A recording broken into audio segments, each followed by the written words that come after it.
Hey Pro Bono crew, it's Claire DeZero here, and I'm back with another mindset hack to support your job search and your life. This week I wanted to ask you to pay attention to a trap that we can all fall into, and that is the I'll be happier when trap. The I'll be happier when this busy period's over, when I find a job, when the person that I work with now that really grinds my gears leaves. I'll be happier next year. I'll be happier when I get a pay rise. I'll be happier when I lose weight. We've all got versions of these I'll be happier when. We also know that every year as the new year ticks around, people are Googling the same New Year's resolutions.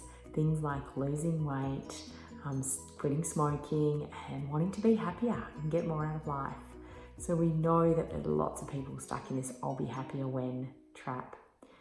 I wanted to remind you today about one of the most powerful tools that you can actually use any single day, no matter your background, race, religion, age. It's one we've shared before, it's a different context for it, but it's simply around training your brain to see the good in the world.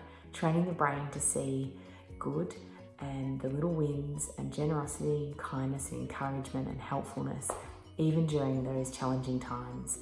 Challenging times like looking for a job or working with a challenging stakeholder or colleague or something in your personal life. And that tool is simply grabbing a pen at the end of the day and writing down 5 reasons to remember that day positively. It can be the tiniest little wins. It might be getting that job application in. It might be remembering a skill or an experience that you've had that you might be able to share. It might be someone giving you some encouragement. It might be someone kindly giving you a no, but at least they've come back to you. All of these little wins that we can train our brains to look for can actually make the biggest difference. It can also really help us not fall into that I'll be happier when trap, or at least if we dip our toe in it, we're not fully getting stuck there.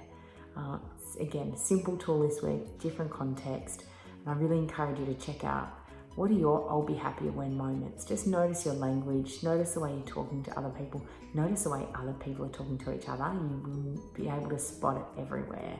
And yeah, encourage people to train their brain to look out for those great moments now to avoid that I'll be happier when trap. Have some fun with this one. Let me know how you go. Thanks.